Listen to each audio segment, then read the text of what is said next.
In political discourse, every term has two meanings. You got to start by recognizing that. So democracy has an official meaning, which is something like, the ability of the public to take part in running their own affairs or something. But it also has a technical meaning, the one that's actually used.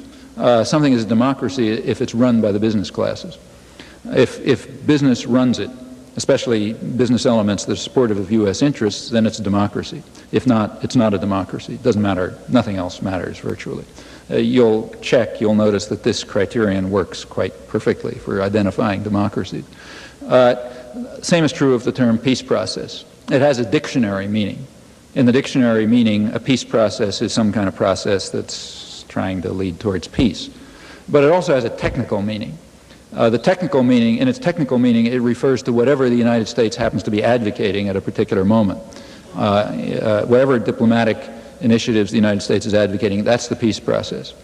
Notice it follows that it's a logical impossibility for the United States to be opposed to the peace process. That's a nice consequence. To prove that the United States is for peace, you don't have to do any laborious inquiry into the annoying facts, because it's true by definition. Since the peace process is whatever the United States is up to, the United States is always supporting peace. And the U.S. enemies are always opposed to peace because they're not supporting what the U.S. is up to, and by definition that means they're opposed to peace. You'll never find in the U.S. media, or for that matter in U.S. scholarship for the most part, any such phrase as the United States is opposing the peace process, or the United States is trying to block the peace process. You can't find such statements because they'd be logical contradictions.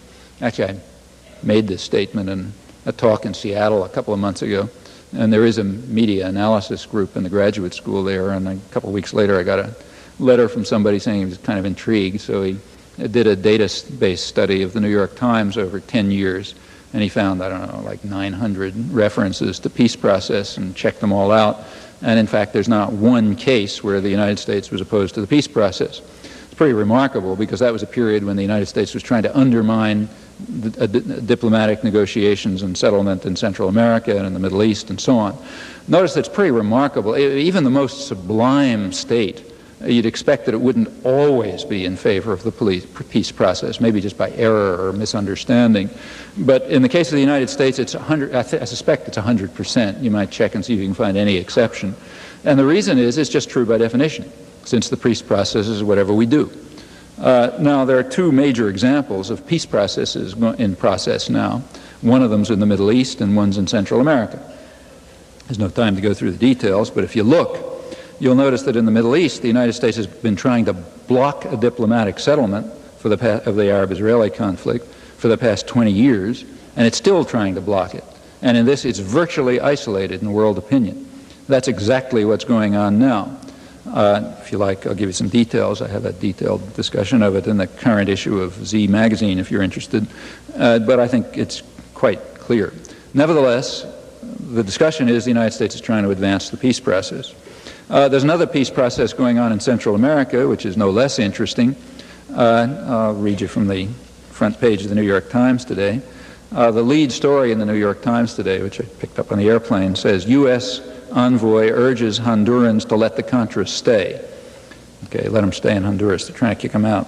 And then comes a long story, and you turn to the second page, the continuation page, and it says, on its face, the administration proposal to keep the Contras in place would seem to be inconsistent with the spirit of the regional peace agreement, which calls for their relocation. But administration officials say there's no inconsistency. Well, that's about as close as you can come. You know, on its face, it seems to be inconsistent with the spirit of the peace agreement. Well, the peace agreement is quite explicit. The 1987 peace agreement, which the United States has succeeded in undermining and destroying, says explicitly that the one indispensable element in obtaining peace in the region is the end of any form of support, logistical, military, propagandistic, etc., for irregular forces like the Contras. Now, it doesn't seem to be inconsistent with the spirit, but it's flatly inconsistent with the words to keep the Contras in place. Well, the same is true of everything else about that. The there was that was the 1987 peace agreement, which the United States tried to undermine and did undermine with the support of the media. But there are others.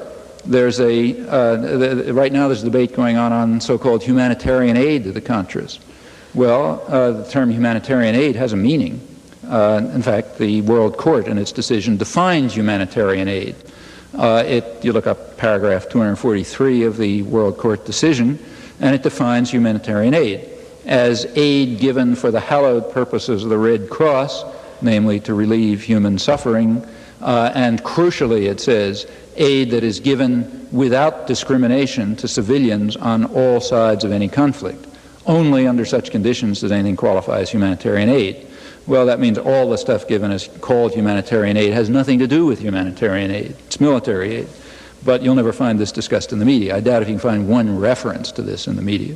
So now we're talking about humanitarian aid that's going to be voted, the Bush administration hopes, to keep the Contras in place in violation of the 1987 agreement. Well, there was also a Central American President's agreement just last month, and that said something too. It said the Contras have to be relocated away from Honduras. So this is flatly inconsistent with that, not the spirit, but the wording.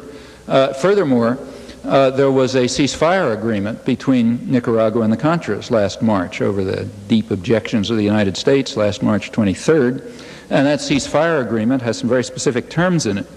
It says that aid can continue to go to the Contras in ceasefire zones, all of which are in Nicaragua, when provided by a neutral agency. That's what the wording of the agreement says. Congress passed legislation right after that to send what they call humanitarian aid to the Contras, but if you look at the legislation, it says specifically that it must be in accord with the ceasefire agreement and it must be in accord with the Central American Peace Agreement. Well, that means that the only aid that Congress could legally send to the Contras in accordance with its own legislation is aid given by a neutral agency, like the Red Cross, to Contras in ceasefire zones inside Nicaragua.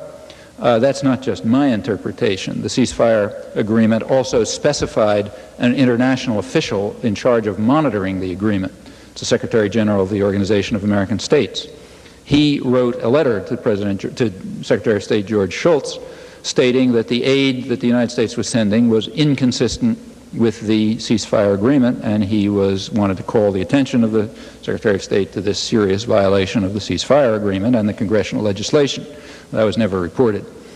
Congress proceeded to send the aid. The neutral agency that they selected was USAID, State Department subsidiary. That's the neutral agency, and they're sending it illegally to Honduras. In fact, the aid that they're sending is not only flatly inconsistent with the Central American Peace Agreement, it's even inconsistent with Congress's own legislation. That's pretty tricky. You'll never find one word of discussion about this. This is against the background of years of the United States trying to undermine every effort at political settlement of those conflicts, whether they were through the Contadora group of Latin American democracies or the United Nations or the Security Council, where the United States vetoed resolutions calling on all states to support international law and so on. And it continues. But nevertheless, according to the media, the press, the United States government is supporting the peace process. Well, I'm suggesting that wherever you look, if you look closely, you'll find exactly the same thing.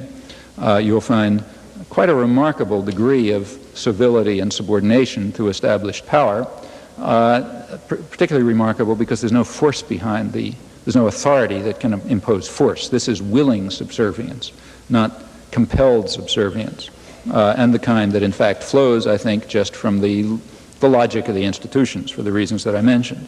Well, let me return finally to a prediction of the propaganda model that I mentioned already, namely that however well confirmed it is, it cannot be part of the discussion. It's got to remain outside the spectrum of debate in respectable circles, maybe with some very marginal exceptions. The reasons are the ones I mentioned. They're pretty obvious. That conclusion, again, is quite well established empirically, and I think we may assume with fair degree of confidence that that will continue to be the case.